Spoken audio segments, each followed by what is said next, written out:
Everything changed in a matter of seconds. Welcome to NFL Nexus. I'm your host, and today we are stepping straight into the fire to uncover the real, raw stories shaping the league right now. Before we dive into the deep end, make sure you subscribe to the channel, like this explainer, and comment on what you thought down below. And hey, if you really want to take it a step further and get behind what we do here, support the channel by becoming a channel member. We'd absolutely love to have you. Okay, let's set the scene. Right now, the lights are dim in Indianapolis. The deafening roar of the Sunday crowd, it's still months away. But inside the walls of the Indiana Farm Bureau Football Center, the tension is literally thick enough to cut with a knife. We are looking at the 2026 Indianapolis Colts. And what we are witnessing right now, in real time, is without a doubt the highest stakes offseason in recent memory. We're talking about a franchise standing squarely on the razor's edge of championship contention and total collapse. For weeks now, we've seen the smiles. We've seen the voluntary organized team activities, the OTAs. It's guys in shorts, t-shirts, a whole lot of high fives, and absolutely zero tackling. And you know, it creates this really beautiful illusion, the illusion that everyone is safe, that everyone's job is secure. But let me tell you, the pads are off, but the pressure is absolutely on.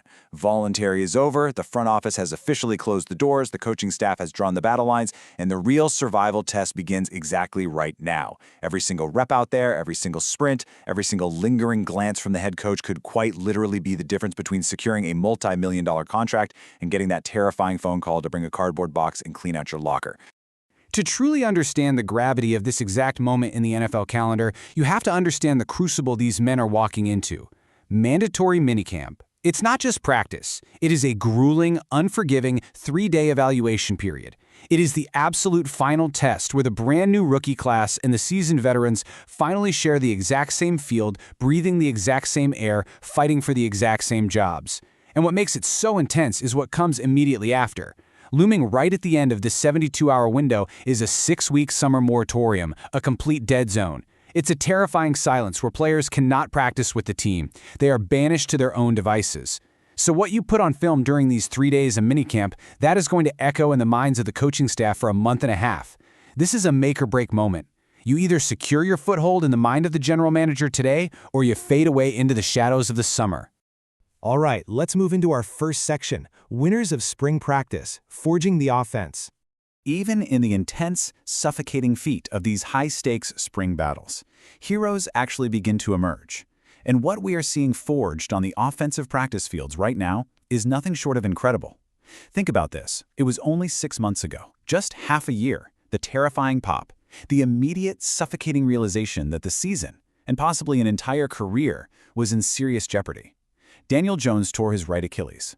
Now, an Achilles tear isn't just a sprain. It's an injury that has derailed the careers of absolute legends. The rehabilitation process, it is dark. It is lonely. It's an agonizing process of sitting in a quiet room, reteaching your body how to simply walk again, way before you can even dream of existing in a high-performance NFL state. Yet, here we are. Defying all medical logic and human expectation, Daniel Jones is back on the field. In the single session open to the media, Jones stepped into 7-on-7 action with the starting offense. And he didn't just participate. He dominated. 5 for 6 passing, 2 touchdowns. The zip on the ball, the command of the huddle, it was a visceral message sent to the rest of the league. The quarterback is not dead. Okay, let's dive into this because head coach Shane Steichen isn't hiding the truth here. He came right out and stated, "I think it's just making those strides each and every week, and to get him out there in 7-on-7 was huge, and to get him in the fold running plays with the guys." Steichen added that they plan to keep this exact trend going right through the end of OTAs, setting them up perfectly for full-team drills at training camp. Now, what does this all mean? This is massive, undeniable validation. Steichen isn't hiding his quarterback in a red non-contact jersey on a back practice field where nobody can see him. He's showcasing him. This confirms the timeline. The Colts are barely 3 months away from Week 1 against the Baltimore Ravens, and the writing is permanently etched on the wall. Daniel Jones is gearing up to start. The miraculous recovery is real, and it's happening right in front of us. But look, a quarterback desperately needs weapons. And with the massive departure of Michael Pittman Jr. to the Pittsburgh Steelers, a gaping void was left in that wide receiver room. Enter an incredibly unlikely hero, Ashton Dulin. Dulin is the man who caught both of those touchdowns from Jones. Now, for his entire career, Dulin has carried a very specific, limiting label. He was known as a core special teamer. He was the guy you sent out to violently collide with blockers on punts. It's a role that absolutely shreds the human body. He was not the guy you relied on to win on 3rd and long when the game was on the line. But the NFL is a league of opportunity born from roster turnover. Dulin has completely seized the majority of snaps at the outside receiver spot. He is out there making acrobatic, twisting grabs in the back of the end zone. At 29 years old, which, let's be honest, is an age where most fringe players are being pushed out of the league entirely, Ashton Dulin is violently shedding his old label. He is fighting to become a devastating primary weapon in this offense, and he's succeeding. Now let's pivot to Section 2, the defensive dollar signs, the front office gamble. While the offense right now is built on grit, opportunity, and improbable physical recoveries, the defense is built on cold, hard, staggering amounts of cash. We are moving from the on-field sweat to the towering front office skyscrapers. General Manager Chris Ballard is orchestrating one of the most massive financial gambles in the modern NFL. Let's start here. $26.6 million. That is the cap hit for DeForest Buckner alone. To put that into perspective, the Colts are paying an absolute premium to ensure absolute terror in the defensive trenches. Buckner isn't just a player on a roster, he's an institution in the middle of that line. He commands double teams on every single snap. He shatters offensive game plans before they even start. But a price tag like that? It comes with zero margin for error. For almost $27 million, he has to be absolutely flawless.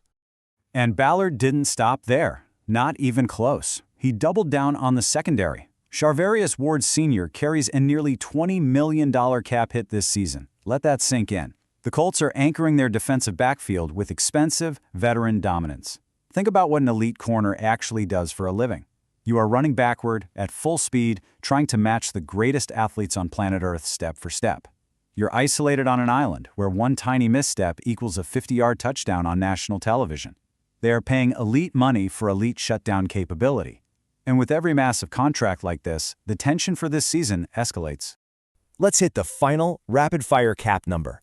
$15 million. That's the cap hit for Cam Bynum, roaming the safety position. He's the enforcer over the top.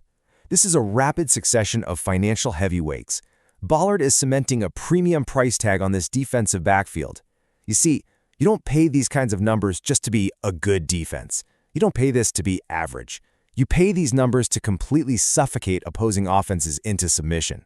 Now, what's really interesting about all this positional defensive spending is the sheer concentration of wealth. It is absolutely staggering when you look at it mapped out.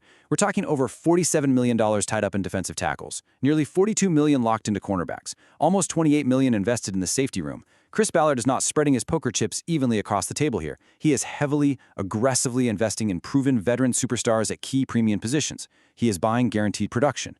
But remember, the NFL is a strict salary cap league. You only get so much pie. And in a salary cap league, every massive check written to a veteran creates a dangerous, potentially fatal vacuum somewhere else on the depth chart. Add it all up and you get this towering figure. Total defensive spending, $132.34 million spent on Lou Anarumo's defense. That is the 8th highest bill in the entire National Football League.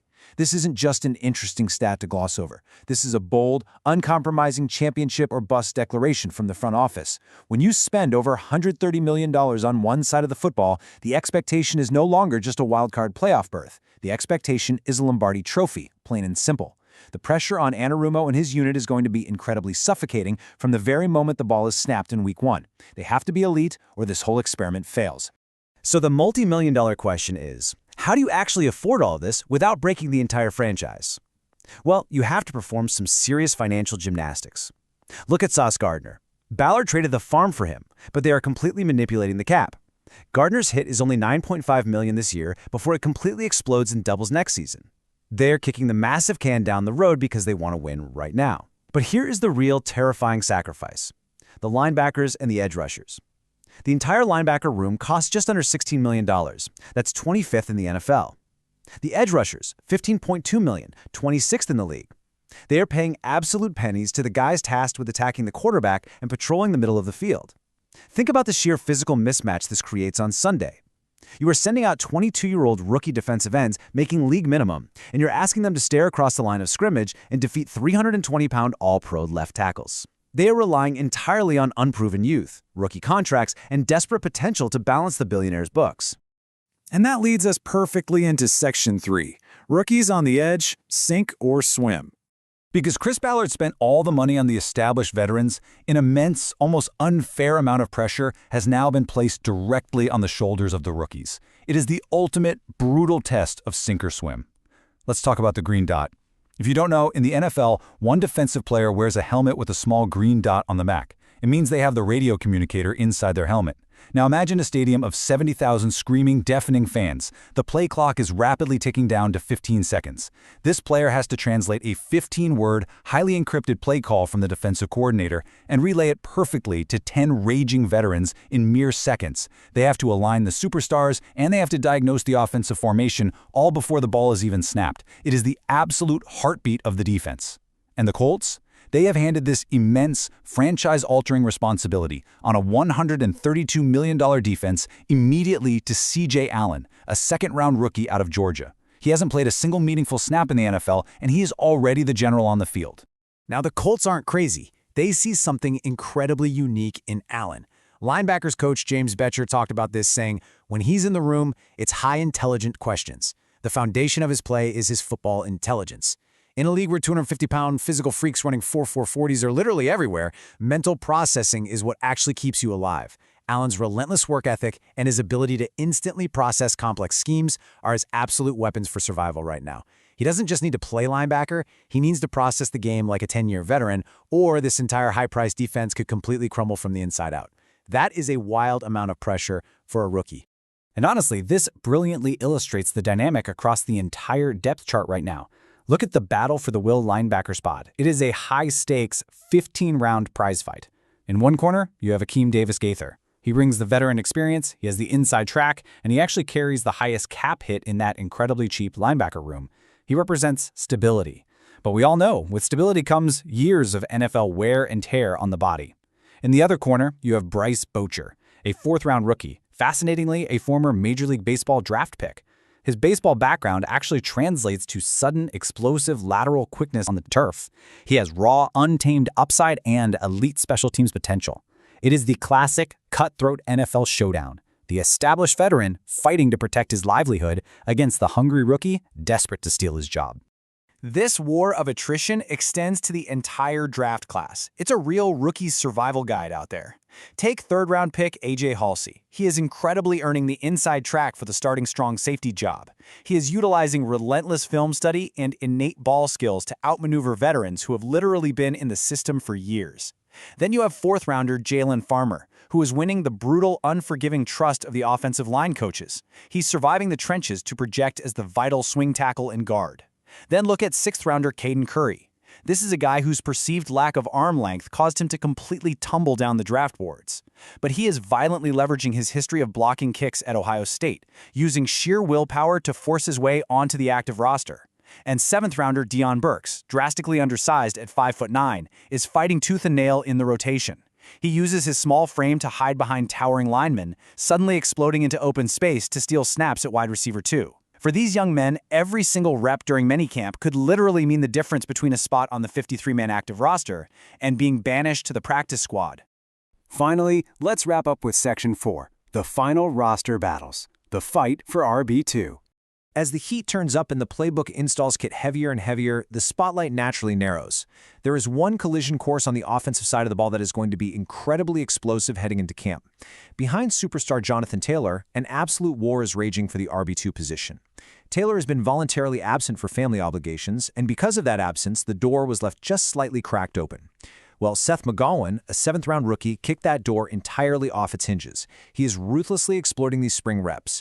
Reports from the beat say McGowan is ripping off long, explosive runs every single week. He's decisive. He wastes absolutely zero time getting downhill.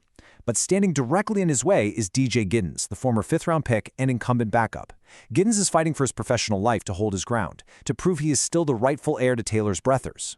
The Colts desperately need a secondary back to take the physical toll off Taylor and keep him fresh for a deep playoff run. So this isn't just a battle for a roster spot, it's a battle for meaningful game-altering touches on Sundays. Let's move to and see how this all builds, because this entire timeline builds to a breaking point. These players are entering an absolute gauntlet. Step 1. Survive the physical and mental exhaustion of the 3-day mandatory minicamp happening right now. Step 2. Endure the agonizing 6-week summer moratorium, a period where they are left entirely to their own devices. The psychology of this isolation is absolutely brutal. They must maintain elite physical condition in total silence, knowing that one wrong step, one pulled hamstring while training alone in July, could ruin their entire year and end their career before it begins. Step 3. Prove it all over again, but this time with the pads finally crashing, at training camp. The timeline is grueling. The margin for error is essentially zero. Which brings us to the ultimate reality of the National Football League, a reality measured in blood, sweat, and cap space. The front office has placed their multi-million-dollar bets, the veterans are defending their territory with everything they have, the rookies are fighting for their professional lives. So when the millions are guaranteed, and the pads finally crash under the late summer sun, who will actually survive the final cut? It's the million-dollar question, and this story is far from over. Thank you so much for joining us on this deep dive. Don't forget to subscribe to NFL Nexus, hit that like button, and I will see you in the next explainer.